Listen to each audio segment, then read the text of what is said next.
We're a few weeks away from the campaign. Yep. I saw that Congressman Matt Gaetz is paying a visit just 2 days after Valentine's Day. I've seen reports there's no love lost between the two of you. Well, you know, I believe in good governance, and I'm not one that wants to spend all my time seeing how many likes I can get on my Facebook or causing a stir that would cause an uproar in our nation just so I can get on a 24-hour news network. What happened to the Republican Party? It wasn't that long ago that Ronald Reagan's 11th commandment still reigned supreme, did it not? Yeah. And I'm not bad-mouthing that. I'm not, okay? I won't. I suspect, but I will suspect he will badmouth me. But even just his presence here, he's a prominent, well-known on the national cable networks Republican coming here to try and oust you. That act in itself speaks for itself. Right. What's happening? You'll have to ask them, the group that would participate in that. It was always known that you wouldn't go out and campaign against a sitting member.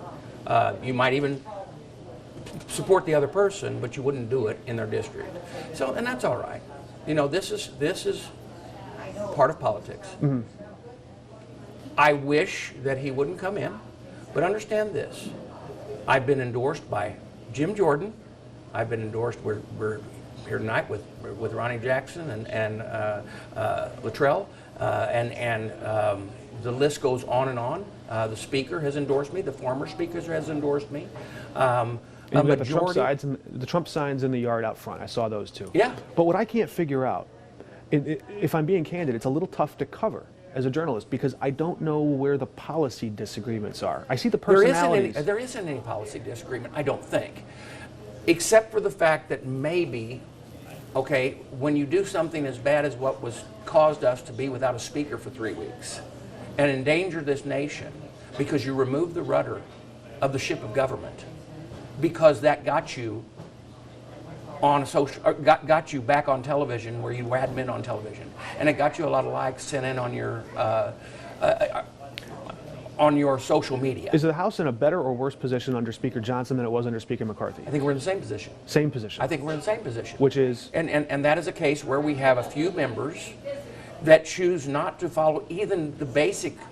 So, for instance, one of the things you realize and you're taught when you come in, if you're in the majority, one of the things you never do is you never vote against a rule. That's a procedural move. And it is... weakens the speaker, essentially. It weakens the speaker. And we have a group that has voted against the rule several times. As well as, you know, there's another you don't vote against procedural moves. Sure.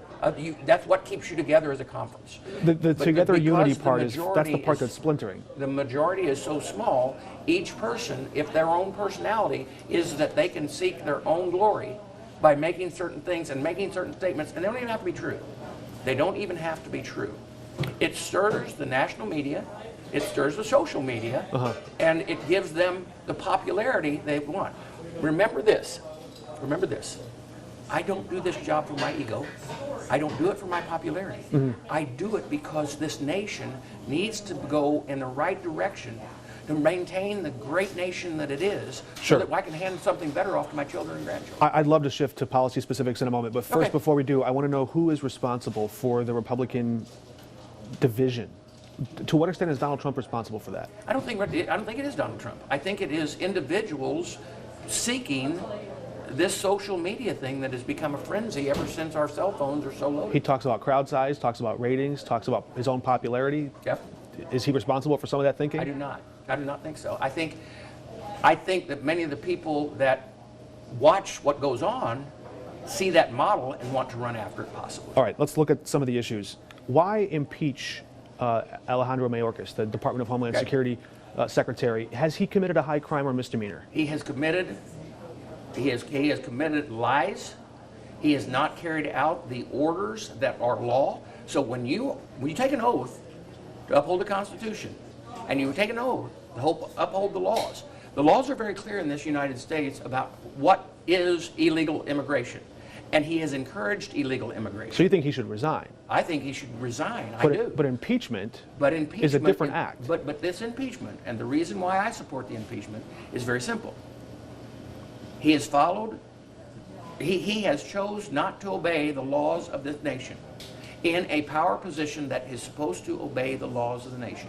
And then he's lied to Congress about it. Could you have voted for the Senate bill that was proposed? Senator James Langford said would. No. Why not? And here's why. Because of the amount of, because we have a bill over there that is good and will do exactly what we need to be done. The Border Patrol agents support it. They say it would be good. I understand the Border Patrol agents support it. I'm telling you I don't. And the reason I don't is because it doesn't stop it fast enough.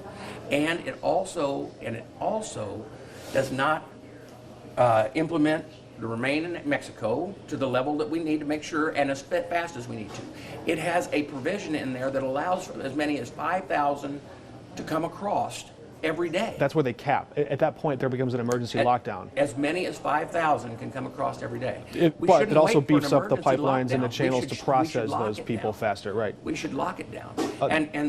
And there should have been negotiations with the House on what we did, and that wasn't there. Sure, and I only stepped in to interject there because I don't know that it's entirely factually true to say it allows 5,000 people to illegally cross. It also beefs up the processing and the capturing and the enforcement of all that along the way. It has some things that are good in it, but H.R. 2 is the best bill, and that's what needs to be moved. Well, your opponent is trying to attack you on this issue, saying that you have supported in the past amnesty, which is to say, let's provide citizenship to people that have crossed the border illegally. Again, back to the Ronald Reagan era, there was a time in this country when Republicans viewed immigration as an inspiration of American greatness. Why people would want to come here in the first place was an inspiration, not an insult. Well, let me tell you this.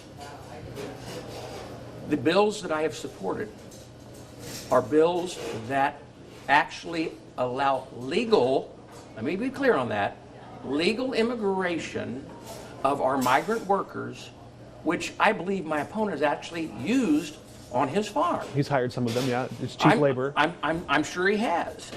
That being said, it was the farm community that came to us to work on that bill. And Donald Trump signed it into law. And Donald Trump signed it into law. So when he comes at you with this attack, how do you respond to it? You're desperately grabbing for any straw.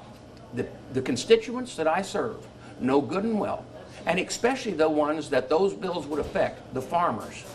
That's why the farmers have endorsed me unanimously through the Farm Bureau on all 34 counties. Why? Because I look at the issue, I deal with the issue, and I govern conservatively, and that conservatively means legal allowance of immigrants to work in our farms, our dairies. He's asking to represent the Illinois 12th. The Illinois 12th has apple orchards and peach orchards, and all of those. Without migrant workers, they don't work. So you see legal immigration as a good thing that can help. Legal immigration has to be here, but it has to be legal. And to put the farm workers that are coming here legally across the border and doing all the paperwork right, and the farmers themselves that actually handle that paperwork and meet all the requirements, it's a shame that they're being drug into the politics of this when he knows good and well what the truth is. My last question for you is on an issue closer to the state of Illinois and Southern Illinois especially. It's been very important in these last few months. You said a moment ago that Secretary Mayorkas should be impeached if he didn't uphold the laws, but your campaign has put out statements saying you would not abide by the assault weapons ban that Governor Pritzker signed into law in Southern Illinois. Let me tell what I said. Do you own any of the guns on that list? I think it's unconstitutional. So you think the courts will still mete it out, but the state police have put the rules in place. And the state police talk to any state police, county police, local police that I've talked to, and my other statement was they're not going to enforce this. A lot of sheriffs have said that, but do they have an obligation to uphold the law? Didn't they take the same oath that Secretary Mayorkas did? They also took an oath to uphold the Constitution. But they took an oath to uphold the Constitution. A judge decides that. They took an oath to uphold the Constitution. This is truly unconstitutional, and I'm not going to put my guns on display, okay? And you asked me which guns I have, and I don't tell people what guns I have. You know why I'm asking that question. I do understand. Your opponent is showing his arsenal. And I'm telling you that what guns I own, according to my constitutional right, is my constitutional right to keep them to myself and not show them. I figured that might be the answer, but I had to ask. Okay. So your position now is that you're waiting to see a court ruling, or that you're going to... I'm not registering my guns. Even if a judge says the law is constitutional? I'm not registering my guns. I'll look you right in the eye and tell you I'm not registering my guns. That is not. And not only that, let me listen to Would what this law would the does. law require you to if it wasn't on that list? Because that's what I'm not clear on. I don't believe that law will ever pass constitutional muster. And because I have a governor and the people that were the legislators that voted for this chose not to obey the Constitution, which they took an oath to, by bringing a law forward that infringes on my personal rights and my constitutional rights, that's a problem. Remember, and this is vitally important for your listeners to remember, we are not a democracy. We are a constitutional republic. And the Constitution is what we weigh everything against. You do not have the right to know what I personally own as far as my firearms. So if it goes all the way to the U.S. Supreme Court, where there's a conservative majority, and they find that this law is constitutional, then what? We'll see how it plays out. We'll see how it plays out. Congressman, thanks for your time. Thank you.